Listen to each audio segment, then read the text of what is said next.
Hello cả nhà, thì hôm nay La sẽ giới thiệu với cả nhà mẫu rập ôm sát cơ thể nha. Đây là cái mẫu rập thiết kế cơ bản để mà mình có thể chủ động thiết kế lên những cái mẫu khác dựa trên cái mẫu rập cơ bản này. Thì mẫu rập này thì mình sẽ có hai cái đường chít. Đây là gọi là đường chít ngực và đây là gọi đường chít eo. Thì cái đường chít eo thì nó sẽ giống như những cái mẫu mình đã hướng dẫn ở những video trước nha. Còn hôm nay thì mình sẽ phát triển thêm một cái chít ngực và đây, và những cái đường như ngang ngực này, ngang eo này thì mình sẽ là đúng với kích thước của mẫu luôn nha, đúng với kích thước theo số đo luôn, và mình không có còn cử động. Rồi sau này khi mà có những cái mẫu rập thiết kế này rồi á, thì chúng ta sẽ khi mà chúng ta may mẫu gì á, thì chúng ta sẽ cộng cử động tùy vào cái mẫu mà chúng ta may nhá, cộng thêm độ rộng bao nhiêu. Còn nếu chúng ta may ốm á, thì cứ cắt theo cái mẫu rập ốm body như thế này là ok rồi. Chào mừng cả nhà đến với La Concept. Thì hôm nay chúng ta sẽ thực hiện mẫu rập form chuẩn form nha, có nghĩa nó sẽ fit vào cơ thể luôn. Thì ở những video trước mình đã hướng dẫn những cái mẫu rập cơ bản, mình đã cộng cử động để mọi người có thể thực hiện luôn các sản phẩm để may vá. Thì ở cái rập này, đây là cái rập form cơ bản để chúng ta có thể phát triển những cái mẫu nâng cao hơn từ cái mẫu rập cơ bản này, hay được gọi đây là rập gốc thiết kế nha. Thì bây giờ chúng ta cùng thực hiện. Đầu tiên là chiều dài sẽ bằng, vì cái form này là form chuẩn nên chúng ta sẽ đo chiều dài đến cái điểm ngang mông luôn nhá. Ở mình ở đây là 58, mẫu của mình đây là 58, thì đây chính là cái điểm ngang mông này, ngang mông luôn này. Rồi hạ ngực ở đây là 24, các bạn đánh dấu cho mình luôn, hạ ngực 24. Bây giờ chúng ta sẽ tính theo cái khổ bề ngang trước. Hạ eo 36, đây 30, 36. Rồi tất cả các cái khoảng này thì chúng ta sẽ kẻ những cái đường thẳng song song. Đây, đây là điểm hạ ngực, đây là điểm hạ eo,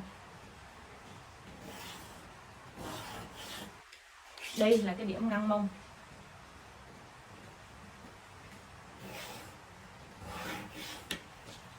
Rồi bây giờ chúng ta tính bắt đầu cái phần trên này. Vai 34 thì chúng ta chia 2 là còn 17, dấu vai nhá. Vào cổ là bằng 1/6 cổ cộng với 0.5. Cổ ở đây là 34 cộng với 0.5, 34 chia 6 là 5.8 cộng với 0.5 là 6.3. Đây. Đây. Rồi chúng ta kẻ hai cái đường này thẳng xuống.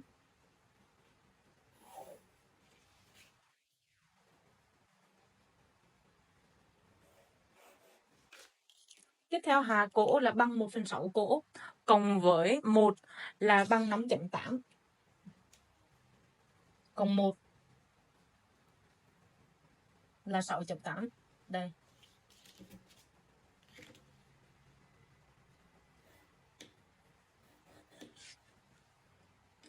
Sau đó chúng ta vẽ phần cổ như những cái video trước mình đã hướng dẫn rồi nha. Xuôi vai thì chúng ta sẽ tính bằng 1/10 của vai là 34 chia 10 còn 3,4.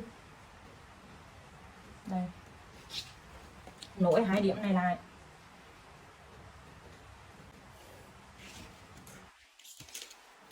Hạ nứt tay bằng 1/2 vòng nứt trừ 1. Vòng nứt của mình là 34 là 10 chia 2 là 17 trừ 1 là 16. Đây. Thì đây là điểm hạ nứt tay nhá.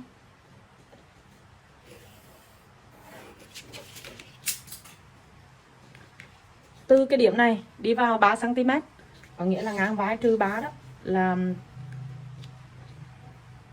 đây, đi vào 3 cm. Cái đoạn này là 3 cm nha. Đây chúng ta kẻ một cái đường như thế này. Đó. Được chưa?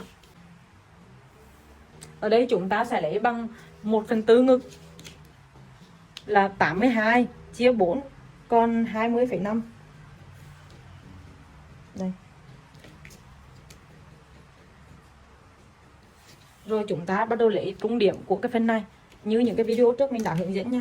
Lấy trung điểm của hai cái phần này này, chúng ta gạch qua Tiếp tục lấy trung điểm của cái đường mình vừa cãi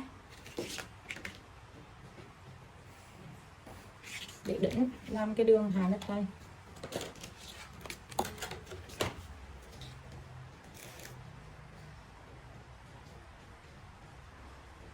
Ở đây thì các bạn cho vào một xíu nha. Đó, nó sẽ từ trên này đi xuống, cong xuống dưới này. Đó,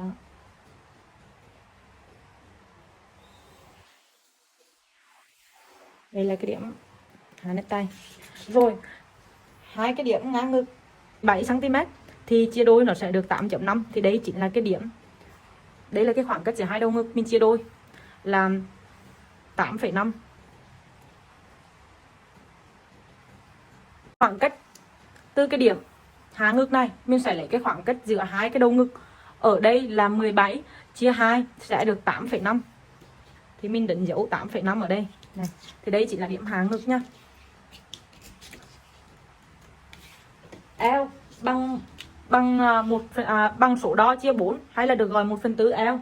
Ở đây là eo 62 chia 2 còn 15,5. 15,5 chúng ta cộng thêm 3 phần bên thì sẽ là 18,5. Và đây chúng ta nối hai điểm này lại.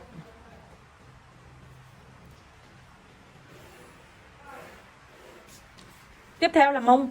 Mông là mông chia 4 là 88 chia 4 là bằng 22.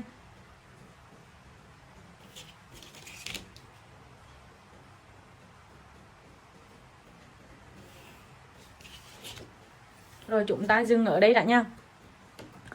Sau đó chúng ta từ cái điểm ngực này chúng ta mới kẻ thẳng hàng xuống. Đó. Thì đây chính là cái phần chít bên. Lúc nãy chúng ta đã cộng 3 phần bên, 3 cm bên, thì bây giờ chúng ta sẽ để lại 3 cm nó nằm ở đây. Rồi từ cái điểm hạ ngực xuống cái điểm hạ eo thì chúng ta sẽ lấy trung điểm. Thì mình sẽ làm một cái bên ngực ở đây nữa. Đây. Thì nó sẽ đi từ cái điểm trung điểm này đi lên trên cái phần đầu ngực này. Chúng ta làm cái phần bên ngực để cho cái ngực nó có cái, khi mà nó chít lại thì nó có cái hình khối 3D hơn đó, thì nó sẽ đẹp hơn nha. Thì đây. Và cái bên này nó cũng là 3 cm. Thì chúng ta đo lên đây là 3 cm. Đây.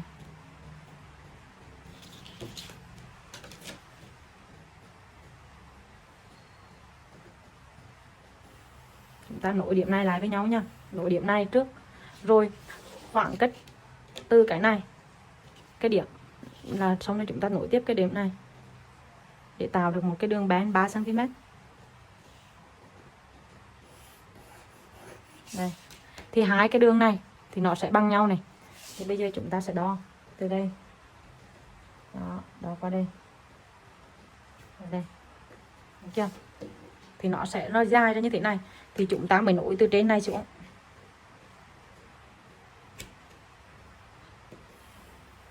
Đây. Được chưa? Nối từ trên này xuống. Sau đó chúng ta nối vào đây. Rồi. Vậy là chúng ta đã có một cái bên ngực ở đây. Thì khi mà chúng ta may lại á thì ở đây nó sẽ bị mất đi 3 cm khoảng bề dài. Thì cho nên chúng ta sẽ di chuyển cái điểm hạ eo này xuống đây. Tại vì nó đã mất 3 cm rồi, cho nên là hạ eo nó sẽ nằm ở dưới này. Đây. Chúng ta sẽ rời một điểm hạ eo mới nha. Đây là cái điểm hạ eo mới. Đó, và chúng ta sẽ bỏ cái đường cũ đi.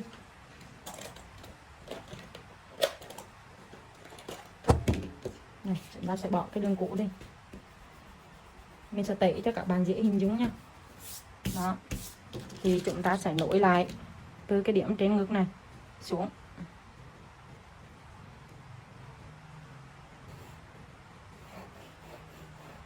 Đây là cái điểm hạ eo mới nha. Vì chúng ta đã hạ eo xuống thì cho nên cái điểm hạ mông này chúng ta cũng rơi xuống 3 cm. Đó, nó sẽ kéo theo 3 cm. Đó. Thì đây là cái điểm hạ mông mới.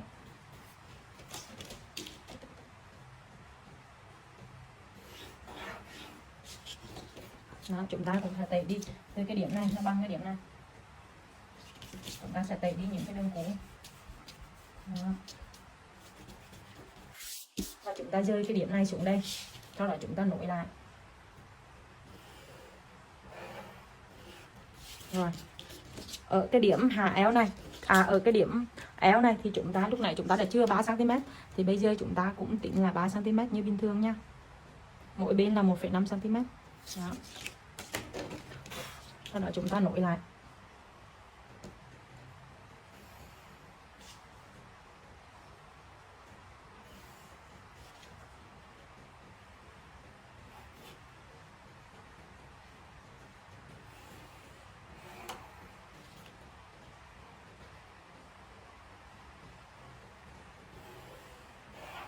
Rồi chúng ta tẩy luôn cái đường này để mình sẽ tẩy. Đó, vậy thì cái khung của chúng ta nó sẽ là như thế này, đây qua đây xuống dưới này, xuống dưới này. Đấy, các bạn sẽ cắt theo cái đường này nhé. Ở phần eo thì chúng ta cũng kẻ cho nó gót, cho nó nhẹ nhàng phần eo. Đó thì chúng ta sẽ cắt, tại vì cái phần này lắc nó nhíu lên á, thì cái phần lái này tự động nó sẽ lên, cho nên đối cái mẫu này thì chúng ta không cần cắt xa vạt nhá. Còn để cho phần móng nó ra là dịu dàng một xíu thì các bạn cũng có thể đánh cong nhẹ ở cái phần móng như thế này, tại vì đấy là cái phần hông của chúng ta này, thì nó sẽ vát ra nhẹ nhẹ một xíu như thế này. Eo nó sẽ nó nhẹ thôi,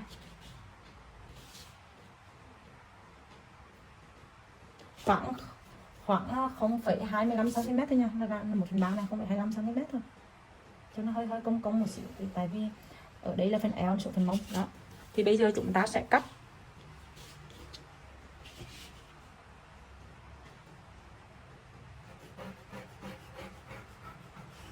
Đây. Thì bây giờ chúng ta sẽ cắt xung quanh.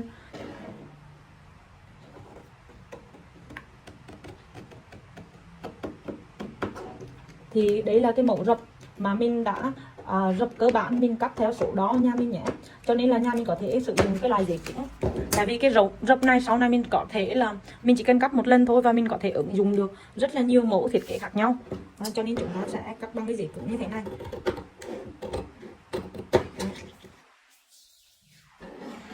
để mà sau này sử dụng nhiều lần.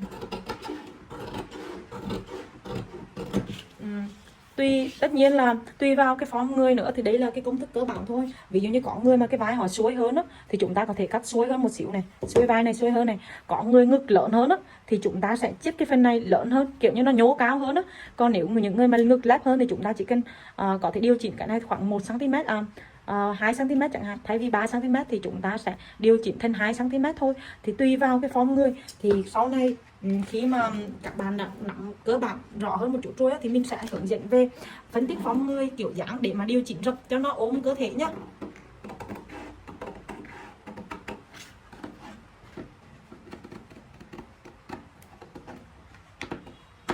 Mình sẽ cắt và những bạn ở trong lớp cơ bản của mình á, thì mình sẽ chụp ảnh lại và mình sẽ gửi vào group để các bạn nhớ công thức nha, cũng như là để miêu tả xem lại công thức cơ bản. Đối với những bạn mà ở trong cái lớp học của mình đó, thì đều có group riêng để mà hướng dẫn, để mà cô giáo hướng dẫn. Ngoài mình thì cũng còn một cô giáo nữa sẽ hỗ trợ các bạn trong những lúc mà các bạn cần có câu hỏi thắc mắc mà cần liên đó, thì bên mình sẽ hỗ trợ nhé. Cô thì tại vì các lớp online cho nên là mình sẽ cố gắng để hỗ trợ các bạn tốt nhất có thể. Thường thì tại vì rập thiết kế thì chúng ta sẽ cắt cái phần này, cắt đôi ra luôn nhé, và các bạn đánh dấu cái vị trí cho mình đây.